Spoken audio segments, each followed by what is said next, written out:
எனக்கு அன்பானவர்களே, கர்த்தர் மீட்பருமாகிய இயேசு கிறிஸ்துவின் நாமத்தில் அற்புதங்களை செய்கிற, உயிரோடு இருக்கிற உன்னதமான தேவனுடைய நாமத்தில் உங்கள் யாவரையும் வாழ்த்துகிறோம், உங்கள் யாவரையும் உற்சாகப்படுத்துகிறோம். கர்த்தருடைய நாமத்திற்கு ஸ்தோத்திரம். கடந்த தொடரில் அப்படின்னா நேற்று நீங்க பார்த்தீங்க. அப்ப லாஸ்டா கடைசியா ஒரு வார்த்தை சொன்ன, தவறு செய்யாதவர்களை, அநேகருடைய கண்ணீரை துடைத்தவர்களை, இனி வாழ வழியில்லை என்று தத்தளித்த மக்களுக்கு ஆண்டவர் துணையோடு அற்புத கரம் நீட்டி சுகம் பெறும்படி காரணமாய் பயன்படுத்தப்பட்ட கர்த்தருடைய பிள்ளைகள் இப்ப எங்க இருக்காங்க? சிறைச்சாலையிலே கட்டப்பட்டவர்களை விடுதலை ஆக்கினவர்கள், ஒரு தவறும் அறியாமல் இருந்தவர்களை இப்ப சிறையிலே கட்டி வச்சிருக்காங்க, சிறையில் கட்டப்பட்டிருக்கிறார்கள். சரி, ஆண்டவர் விட்டுருவாரா? உயிருள்ள தேவன் விட்டுருவாரா? மரித்த தேவன், உயிரோடு எழுந்த தேவன், அவர் என்றைக்கும் மாறாதவர், அவரை யாரும் எதிர்த்து நிற்க முடியாது, சர்வ வல்லமையுள்ள தேவன், அவர்கிட்ட யாரும் கிட்ட வர முடியாது. அப்படிப்பட்ட தேவன் மௌனமா இருப்பார்னு நினைக்கிறீங்களா? பரலோகம் உண்மை, நரகம் உண்மை, இந்த வேதத்தில் சொல்லப்பட்ட காரியங்கள் எல்லாம் உண்மையிலும் உண்மை. இதை எத்தனையோ பேர் இதை மாற்ற அன்றைக்கும் நினைத்தார்கள், இன்றைக்கும் நினைக்கிறாங்க. ஒருவராலும் இதை மாற்றவும் முடியாது, அசைக்கவும் முடியாது, அழிக்கவும் முடியாது. நாங்கள் பிரசங்கிக்கிற ஆண்டவராகிய இயேசு என்றும் மாறாதவர், உயிரோடு இருக்கிறார். அவர் என்ன செய்தார் பாருங்க. அப்ப இன்னைக்கு என்ன அப்படின்னு சொன்னால், தேவ தூதனின் சேவையும் தூய ஆவியானவரின் போதனையும். தேவ தூதனின் சேவை பணி, தூய ஆவியானவரின் போதனை. என்ன நடக்குது? 19:20, அப்போஸ்தலர் 5:19-20. கர்த்தருடைய தூதன் ராத்திரியிலே சிறைச்சாலையின் கதவுகளை திறந்து அவர்களை வெளியே கொண்டு வந்து. என்ன நடக்குது பாருங்க. தூதன் பரலோகத்துல இருந்தார், இங்க தேவனுடைய பிள்ளைகள் சிறையில இருக்காங்க.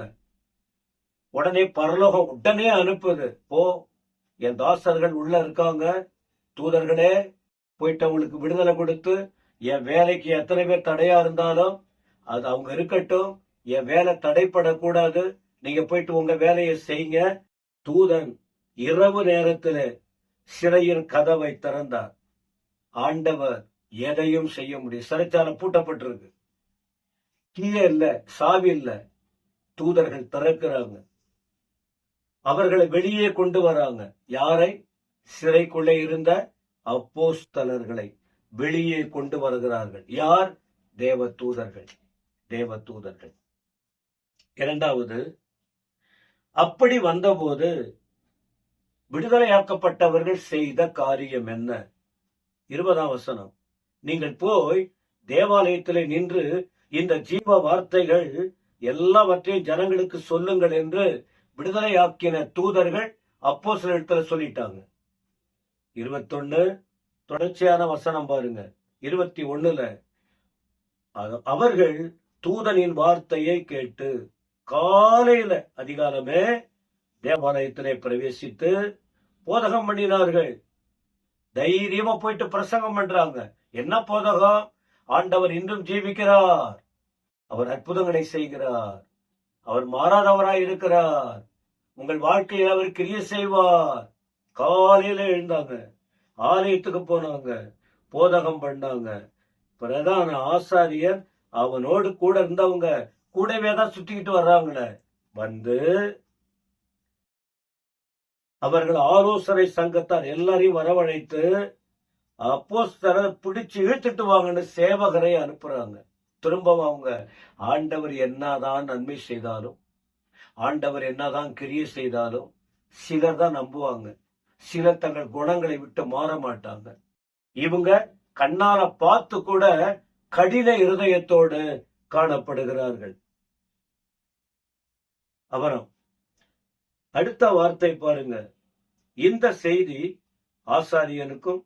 ஆசாரியனும் தேவாலயத்தை காக்கிற சேர தலைவனும் பிரதான ஆசாரியர்களும் கேட்ட பொழுது, இது என்னமா முடிய போதோ என்று சீசர்களை குறித்து அப்போஸ்தலர்களை குறித்து கலக்கம் அடைந்தார்கள். பிடிச்சிட்டு வர சொன்னாங்க, கூட்டம் கூடுனாங்க, பிளான் பண்றாங்க. ஆனா அவர்களுக்குள்ள ஒரு கலக்கம், அதுதான் நடக்கும். தேவ ஜனங்கள் எதற்கும் கலங்க மாட்டாங்க, என்ன பண்ணாலும் கலங்க மாட்டாங்க. ஏன்னா தேவன் உயிரோடு இருக்கிறார், அவர் தேவ பிள்ளைகளோடு கூட இருக்கிறார். அவர் கூட இருக்கும்போது யாரும் அசைக்க முடியாது, என்ன ஓரளவுக்கு பயமுறுத்த முடியும். ஆனா இந்த இடத்துல அதை பார்த்தோன்னே அவங்களுக்கு ஒரு கலக்கம் வந்து விட்டது. தேவ பிள்ளைகளுக்கு சந்தோஷம், வசனத்தை சொல்றாங்க. ஆனா தேவ பிள்ளைகளை எதிர்க்கிறவர்களுக்கு கலக்கம் உண்டானது. அப்புறம் 25, அப்போது ஒருவன் வரான், நீங்க காவல்ல வச்சீங்களே, அந்த மனுஷரை தேடுறீங்களே, அவங்க தேவாலயத்துல பிரசங்கம் பண்ணிக்கிட்டு இருக்காங்க. அவங்க சிறையில போயிட்டு பார்த்த போது அவங்க இல்ல, என்னதான் நடக்க போது தெரியல, கலக்கம். ஆனா இப்ப அதை கவனித்து அவர் போதகத்தை கேட்ட ஒருவர் இப்ப வந்து சொல்றாங்க, இதோ அந்த ஆலயத்திலே இவர்கள் இயேசுவை குறித்து பிரசங்கம் பண்ணிக்கிட்டு இருக்காங்க அறிவித்தான். உடனே அதிகாரிகள் என்ன பண்றாங்க பாருங்க, அதிகாரிகள் என்ன பண்றாங்க, உடனே சேனை தலைவர் சேவகரோட கூட போய், ஜனங்கள் கல்லறிவார்கள் என்று பயம் இருக்கு, அவங்களுக்கு கலங்குறாங்க, ஜனங்களுக்கு பயப்படுறாங்க. ஆனா பலவந்தம் பண்ணாம, கடினமா நடத்தாம அவர்களை மெதுவா அழைத்து கொண்டு வர்றாங்க. ஏன்னா ஜனங்க பார்த்துக்கிட்டு இருக்காங்க, பப்ளிக்ல ஜனங்க பாக்குறாங்க, அவங்க ஒரு தப்பு செய்யல. இவங்க அப்போஸ்தலர்கள் இவர்களால் ஆசீர்வதிக்கப்பட்டவர்களா சூழ நிக்கிறாங்க.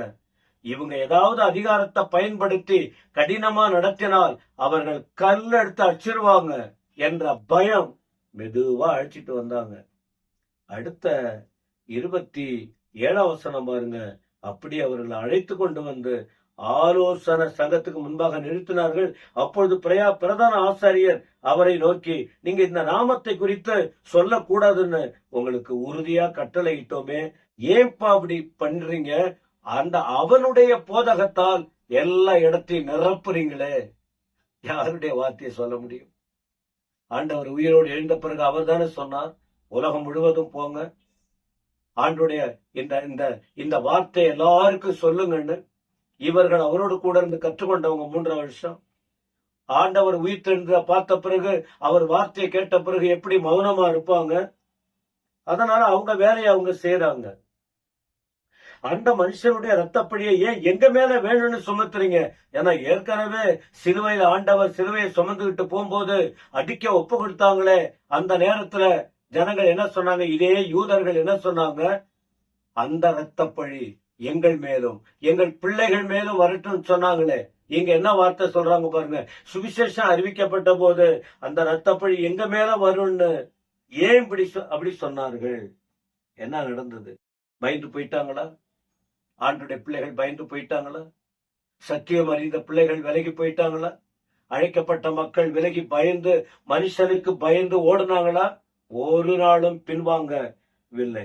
29 வசனத்தில் பார்க்கும்போது, அதற்கு பேதுரு அப்போஸ்தலரும் ஒரு வார்த்தை சொல்றாங்க பாருங்க, மனுஷனுக்கு நாங்க கீழ்ப்படிய முடியாது, எங்கள் தேவனுக்கு கீழ்ப்படிவதுதான் எங்களுக்கு அவசியம். ஏன் தெரியுமா? எங்கள் தேவன் யாருன்னு எங்களுக்கு தெரியும். நாங்க சாதாரணமா இருந்தோம், இன்னைக்கு இந்த அளவுக்கு எங்களை நடத்துறது அவர்தான். அதனால நாங்க மனுஷனுக்கு கீழ்ப்படிய முடியாது, எங்கள் தேவனுக்கு தான் கீழ்ப்படிவோம். ஏன் தெரியுமா? நீங்க தான் அந்த இயேசுவை மரத்துல தூக்கி கொலை செஞ்சீங்க, ஆனா அவர் உயிரோடு எழுப்பப்பட்டார். நீங்க கொண்டு போட்டீங்க, முடிஞ்சு போச்சுன்னு, அவர் உயிரோடு எழுந்தார். அதனால எல்லாருக்கும் மனம் திரும்புதல் வேணும். இஸ்ரவேலுக்கு, யூதர்களுக்கு மனம் திரும்புதல் வேணும். பாவம் மன்னிப்பு அருளதான் அவரை அதிபதியாய் இரட்சகராய் தமது வலது கரத்தினால் பிதாவாகிய தேவன் உயர்த்தினார்.